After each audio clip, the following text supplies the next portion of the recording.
सभी भाइयों को नमस्कार। आज का जो टॉपिक रहेगा क्रिया रहेगा दोस्तों। तो आज हम लोग पढ़ेंगे क्रिया। क्रिया क्या है दोस्तों? जितना भी कार्य करते हैं वो सभी क्रिया होता है। आप सभी ने इतने दिनों से तो हिंदी पढ़े होंगे, तो क्रिया का मतलब आप समझ रहे होंगे। इसका परिभाषा देने की कोई ज़रूरत नहीं लगता है मुझे, इतना तो आप लोग सभी कोई समझदार हैं। क्रिया क्या होता है ये तो आम बात है दोस्तों, सभी को जानते हैं क्रिया क्या होता है।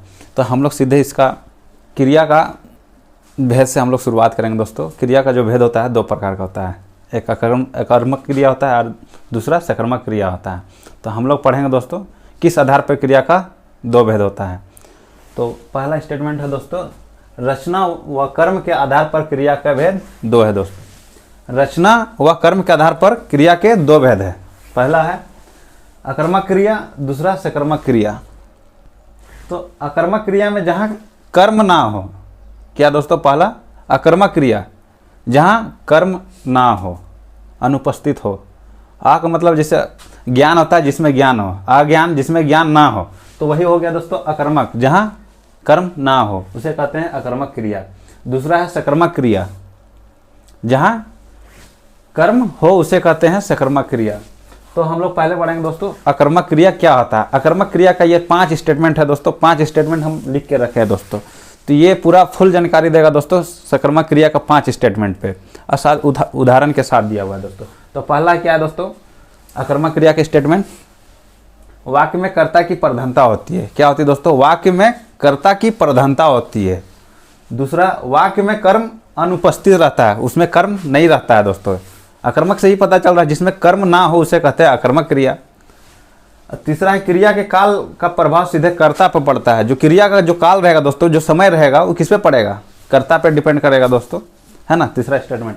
चौथा स्टेटमेंट, जहाँ कार्य का संपन्न हो उसे आधार कहते हैं। किसे आधार कहते हैं? जहाँ पे क्रिया हमारा संपन्न होता है उसको कहते हैं आधार।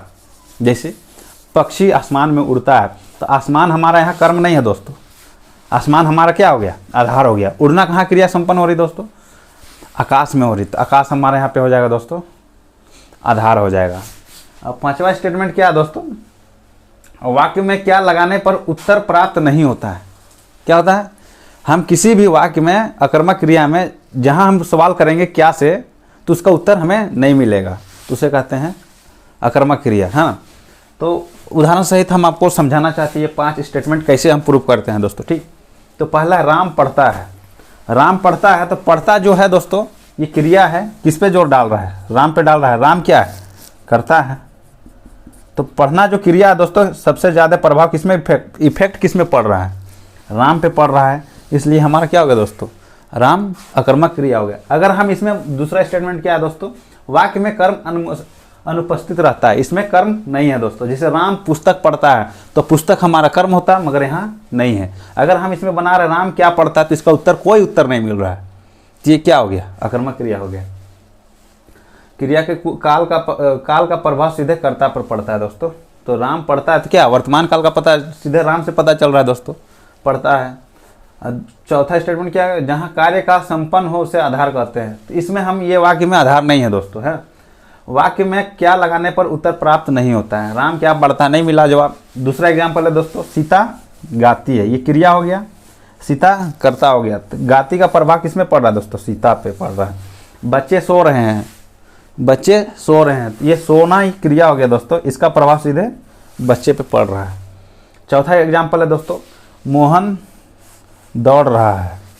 मोहन दौड़ रहा है, तो दौड़ रहा है दोस्तों, क्या हो रहा है? मोहन दौड़ रहा है। तो दौड़ने का जो प्रभाव है दोस्तों कर्ता पड़ रहा है, मतलब वर्तमान में जो कार्य करते हैं, प्रोग्रेसिव टेंस बोलते हैं दोस्तों, इसी को कहते हैं मोहन दौड़ रहा है। पांचवा, बंदर उछल रहा है। तो उछलना कौन उछल रहा है दोस्तों? बंदर उछल रहा है। किस में पड़ रहा है प्रभाव दोस्तों? बंदर पे। तो ये मेरा 5वां एग्जाम्पल हो गया दोस्तों। पंछी आकाश में उड़ते हैं। तो पंछी आकाश में उड़ते हैं, मतलब आकाश मेरा आधार हो गया, पंछी मेरा क्या हो गया? कर्ता हो गया। छात्र मैदान में खेल रहे थे, ये मैदान है दोस्तों, ये आधार हो गया। ठीक, ये बहुत ही आसान है अकर्मक क्रिया। छात्र यहाँ कर्ता हो गया, खेल मतलब यह क्रिया हो गया। मोर जंगल में नाचता है, तो जंगल यहाँ आधार हो गया। ध्यान दीजिएगा, बहुत से लोगों को कन्फ्यूज में रहता है कि कर्म क्या है और आधार क्या है। तो यहाँ जंगल है दोस्तों, ये हमारा आधार है, इसे कर्म ना समझे आप। तो मोर जंगल में नाचता है, नाचना यहाँ क्रिया हो गया, मोर मेरा यहाँ कर्ता हो गया। तो ये 8 स्टेटमेंट, 8 एग्जाम्पल है दोस्तों, और ये 5 स्टेटमेंट है। ये प्रत्येक स्टेटमेंट आपस में बहुत ही इंपॉर्टेंट है दोस्तों। आजकल का ऑनलाइन एग्जाम में स्टेटमेंट देके पूछता है दोस्तों, और साथ में वाक्य देता है दोस्तों। तो इसमें पूछेगा आधार, और इसमें क्वेश्चन यही बनेगा दोस्तों कि क्या है आकर्मक क्रिया। ये 5 स्टेटमेंट वेरी इंपॉर्टेंट है दोस्तों। राम पढ़ता है, सीता गाती है, बच्चे सो रहे हैं। तो मुझे उम्मीद होगा कि आप सभी को ये आकर्मक क्रिया है समझ में आया होगा। यही उम्मीद के साथ मैं अगला सकर्मक क्रिया जारी रखता हूं दोस्तों। क्रिया का दूसरा भेद क्या है दोस्तों? सकर्मक क्रिया है। तो सकर्मक क्रिया में जिसमें कर्म की प्रधान हो, जिसमें कर्म हो, जिस वाक्य में कर्म हो। सबसे पहली बात यही है दोस्तों सकर्मक क्रिया में, सकर्मक जहाँ कर्म हो। तो पहला स्टेटमेंट क्या है दोस्तों सकर्मक क्रिया का? वाक्य में कर्म की प्रधानता होती है, वाक्य में कर्म की प्रधानता होती है। दूसरा में होता है दोस्तों वाक्य में कर्म उपस्थित होता है। क्या होता है? कर्म मौजूद होता है, प्रेजेंट रहता है, उपस्थित रहता है। वाक्य में क्रिया के फल का प्रभाव सीधा कर्ता पर पड़ता है। किस पे पड़ता है दोस्तों? जो भी होता है क्रिया का फल सीधे कर्म पे प्रभाव पड़ता है, और अकर्मक क्रिया में क्या होता है? कर्ता पे पड़ता है। क्रिया का प्रभाव सीधा कर्ता पे पड़ता है, उसे कहते हैं अकर्मक क्रिया। और सकर्मक क्रिया जहाँ क्रिया का प्रभाव सीधा कर्म पे पड़ता है। किस में पड़ता है दोस्तों? कर्म पे पड़ता है। वाक्य में क्रिया के फल का प्रभाव सीधा कर्ता पर ना पड़कर कर्म पर पड़ता है। क्या दोस्तों? वाक्य में क्रिया के फल का प्रभाव कर्ता पर ना पड़कर कर्म पर पड़ता है दोस्तों। ये हो गया। चौथा स्टेटमेंट क्या हो गया? वाक्य में क्रिया का लिंग वचन पुरुष कर्म के अनुसार होती है। किसके अनुसार होती है दोस्तों? कर्म के अनुसार। जो होता है क्रिया का, वो क्या बोलिएगा, क्रिया का जो होता है लिंग वचन, ये किसके आधार पर बदलता है दोस्तों? कर्म के आधार पर पड़ता है दोस्तों। यहाँ सीधी सी बात है, कर्म की प्रधानता होती है, इसलिए कर्म के आधार पर लिंग वचन पुरुष के अनुसार होती है। पांचवा हो गया दोस्तों वाक्य में क्या लगाने पर उत्तर प्राप्त होती है। अकर्मक क्रिया में क्या लगाने पर सवाल का जवाब नहीं मिलता है दोस्तों, उत्तर नहीं मिलता है। और सकर्मक क्रिया में क्या लगाने पर उसका उत्तर प्राप्त होता है। तो ये हो गया दोस्तों 5 स्टेटमेंट हो गया सकर्मक क्रिया का। पहला, वाक्य में कर्म की प्रधानता हो। दूसरा, कर्म की उपस्थिति हो। चौथा, कर्म पर सीधा प्रभाव पड़ता है। कर्म वाक्य में क्रिया का लिंग वचन किसके अनुसार होती है दोस्तों? कर्म के अनुसार बदलती है। वाक्य में क्या लगाने पर उत्तर प्राप्त होता है। ये 5 स्टेटमेंट हो गया। अब ये 5 स्टेटमेंट को हम प्रूव करते हैं दोस्तों उदाहरण के साथ। तो पहला क्या दोस्तों? राम अखबार पढ़ता है। तो राम कर्ता हो गया, पढ़ता क्या होगा? क्रिया हो गया। अखबार क्या हो गया दोस्तों? कर्म हो गया। तो राम अखबार पढ़ता है, कर्म हो गया। तो सीधा प्रधान किस में पढ़ रहा है दोस्तों? क्रिया का जो है प्रधान सबसे पहले अखबार पे पढ़ रहा है। अखबार मेरा क्या हुआ? कर्म हो गया। राम अखबार पढ़ता है। सीता ने नृत्य किया। किया ये जो दोस्तों है किस पे डिपेंड कर रहा है? लिंग वचन। सीता ने नृत्य किया, ये क्या दोस्तों? इस पे डिपेंड कर रहा है। यहाँ क्या है? वाक्य में क्रिया या लिंग वचन पुरुष कर्म के अनुसार होती है। तो यही हो दोस्तों, नृत्य किया, की नहीं होगा, यहाँ किया होगा। तो किसके पे आधार है दोस्तों? कर्म के आधार पर लिंग वचन यहाँ बदल रहा है दोस्तों। सीता ने नृत्य किया हुआ। तीसरा है बच्चे आकाश में पतंग उड़ाते हैं।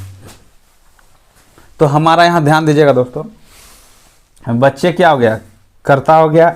आकाश क्या होगा दोस्तों? हमारा आकाश क्या हो गया? आधार हो गया। ध्यान से दोस्तों, ये आधार हो गया।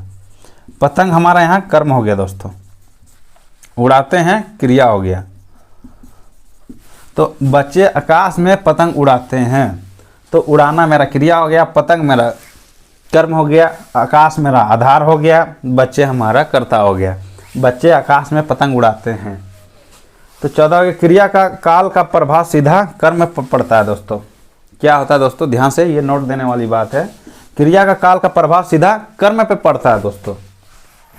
माली ने पके पके आम तोड़ा। क्या हुआ दोस्तों? माली ने पके पके आम तोड़ा। आम मेरा कर्म हो गया दोस्तों। तोड़ा क्या हो गया दोस्तों? क्रिया हो गया। माली ने क्या हो गया दोस्तों? कर्ता हो गया।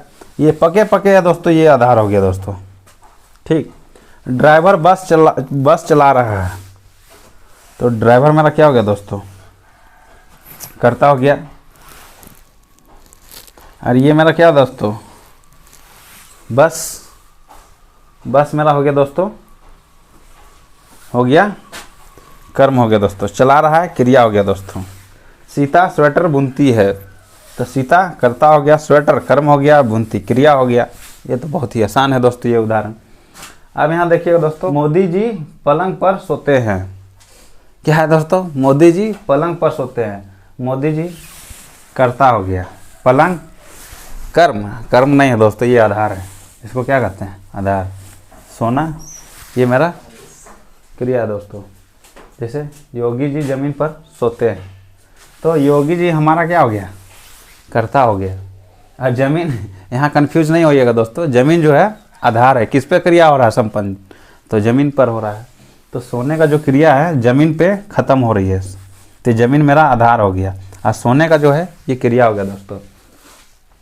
केजरीवाल किसी को नहीं सोने देते हैं, मतलब आप समझ रहे हैं दोस्तों, केजरीवाल जो है मुख्यमंत्री बहुत ही धागड़ है दोस्तों। तो केजरीवाल किसी को सोने नहीं देते हैं, तो केजरीवाल मेरा क्या हो गया दोस्तों, कर्ता हो गया। सोने नहीं देते हैं ये क्रिया हो गया। और किसी को, ये मेरा कर्म हो गया दोस्तों। कर्म ध्यान दीजिएगा, कर्म सर्वनाम भी हो सकता है, संज्ञा भी हो सकता है, ये बात आपको माइंड में रखना है दोस्तों। तो यह मेरा किसी क्या हो गया दोस्तों, कर्म हो गया, ये कर्म हो गया दोस्तों। बच्चे मैदान में क्रिकेट खेल रहे हैं, बच्चे मेरा यहाँ हो गया दोस्तों कर्ता, मैदान आधार, जिसपे क्रिया समाप्त होता है, संपन्न होता है, उसे कहते हैं आधार। तो क्रिकेट कर्म हो गया दोस्तों, खेल क्रिया हो गया दोस्तों। एक साथ एक वाक्य में 4 चीज़ें दोस्तों। ये हो गया कर्ता, मैदान आधार हो गया, क्रिकेट कर्म हो गया, और क्रिया खेल क्रिया हो गया दोस्तों।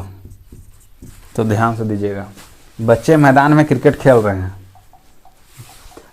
और एक नोट देने वाली बात दोस्तों कि कर्म सर्वनाम भी हो सकता है और संज्ञा भी हो सकता है, सर्वनाम और संज्ञा भी कर्म हो सकता है। तो ये मेरे पास जो एग्जांपल है दोस्तों, इस सब से आपको समझने का बहुत ही आसान से समझ में आया होगा। बहुत ही सिंपल सा उदाहरण लिए हैं दोस्तों। और इस स्टेटमेंट को माइंड में रखते हुए किसी भी व्याकरण हिंदी ग्रामर में आप क्रिया के सवाल को सॉल्व कर सकते हैं दोस्तों। इससे बाहर कहीं नहीं आएगा। ये 4 स्टेटमेंट है जो दोस्तों, इसको ध्यान में रखिए। और किसी भी दुनिया का किसी भी सकर्मक क्रिया को आप पहचान सकते हो, वो भी ईजियली, एकदम आसान तरीके से। ये 5 को इसमें समझने की बात क्या है, कर्म को, आधार को, और किसकी प्रधान होती है, कर्म की प्रधान होती है। तो ये हो गया दोस्तों सकर्मक क्रिया में। अब हम लोग दूसरा पढ़ेंगे दोस्तों। तो हमसे कभी कभी क्रिया बस दे के पूछा जाता है दोस्तों कि सकर्मक क्रिया क्या है और अकर्मक क्रिया है क्या है। तो जैसे मान लेते हैं सकर्मक क्रिया में क्या होता है दोस्तों, जिसमें कर्म उपस्थित हो उसे कहते हैं सकर्मक क्रिया, और जिसमें कर्म की आवश्यकता हो उसे कहते हैं सकर्मक क्रिया। अकर्मक क्रिया जिसमें कर्म की आवश्यकता ना हो उसे कहते हैं अकर्मक क्रिया। तो जिस क्रिया को करने के लिए कर्म की आवश्यकता होता है उसे सकर्मक क्रिया कहते हैं, और जिस क्रिया को अगर कर्म की जरूरत ना हो उसे कहते हैं अकर्मक क्रिया, है ना। तो हमसे कभी कभी सवाल में पूछा जाता है, जैसे उदाहरण में ज़्यादा नहीं लिए दोस्तों, 7 लिए, तो इससे हम लोग पता करेंगे कि सकर्मक क्रिया है कि अकर्मक क्रिया है ना। तो खाना हुआ दोस्तों, खाना जो मेरा क्रिया हुआ, तो खाने के लिए हमें किसी भी कर्म की ज़रूरत है दोस्तों। जैसे हम खाना खाते हैं दोस्तों, भात जो खाते हैं, चावल जो खाते हैं, रोटी जो खाते हैं, बिस्किट खाते हैं, मिठाई खाते हैं, फ्रूट्स खाते हैं, ये सब क्या हुआ दोस्तों, मेरा कर्म है। कर्म की आवश्यकता होती है क्रिया को संपन्न करने के लिए। तो ये क्या हो गया दोस्तों, मेरा सकर्मक क्रिया हो गया दोस्तों। ये पीना, हम कुछ पिएंगे तभी तो पीना की क्रिया जो होगा संपन्न होगा, नहीं तो हम हवा पी सकते हैं, नहीं पी सकते हैं ना दोस्तों। तो इसमें हमें कर्म की आवश्यकता होगी पीने के लिए, तभी ये क्रिया संपन्न होगी। हाँ, जैसे पानी पीते हैं, दूध पीते हैं, है ना। तो ये क्या हुआ दोस्तों, पानी दूध, ये मेरा कर्म हो गया दोस्तों। तो ये भी मेरा सकर्मक क्रिया हो गया। जैसे खेलना हो गया दोस्तों, खेलने के लिए किसी भी चीज़ का कर्म की तो आवश्यकता होगी ही, तभी हमारा खेलना जो क्रिया संपन्न होगा। जैसे मान लेते हैं आप क्रिकेट खेलिएगा, तभी तो आपका क्रिया होगा, खेलने का जो क्रिया है वो संपन्न होगा। तो क्रिकेट खेलना, फुटबॉल खेलना, हॉकी खेलना, ये सब क्या हो गया दोस्तों, कर्म हो गया दोस्तों। तो जिसमें कर्म की आवश्यकता है उसे कहते हैं सकर्मक क्रिया। तो ये मेरा क्या हो गया दोस्तों, सकर्मक क्रिया हो गया। अभी हो गया दोस्तों चौथा, सोना। सोने में हमें कर्म की आवश्यकता नहीं हो दोस्तों, बस बेड में पड़ गए, आंख बंद कर गए, सो गए, इसमें कर्म की आवश्यकता नहीं है। तो ये क्या हो गया दोस्तों, अकर्मक क्रिया हो गया दोस्तों। चलना, इसमें क्या है दोस्तों, चल रहे हैं बस, इसमें क्या है, इसमें कर्म की आवश्यकता नहीं है। तो ये मेरा अकर्मक क्रिया हो गया दोस्तों। रोने के लिए क्या चीज़ का जरूरत है दोस्तों? किसी भी कर्म का आवश्यकता नहीं, बस रोना क्या हो गया? अकर्मक क्रिया हो गया। हंसना, जैसे मैं मुस्कुरा रहा हूँ, है ना, तो इसमें कर्म की कोई आवश्यकता नहीं है, अपने आप में मुस्कुरा रहा हूँ, तो इसमें कर्म की उपस्थिति नहीं दिखाई दे रही है, इसमें कर्म की आवश्यकता नहीं लग रही है मुझे। तो ये क्या हो गया दोस्तों? अकर्मक क्रिया हो गया। ये सातों उदाहरण आपको समझ में आया होगा दोस्तों, मुझे उम्मीद है। तो खाना पीना खेलना, ये चारों क्या हो दोस्तों? सकर्मक क्रिया हो गया। और ये सब तीनों क्या हो दोस्तों? अकर्मक क्रिया हो गया, है ना। तो सकर्मक और अकर्मक क्रिया आपको समझ में आया होगा दोस्तों। तो क्रिया का अगला भेद हम पढ़ेंगे दोस्तों, ठीक।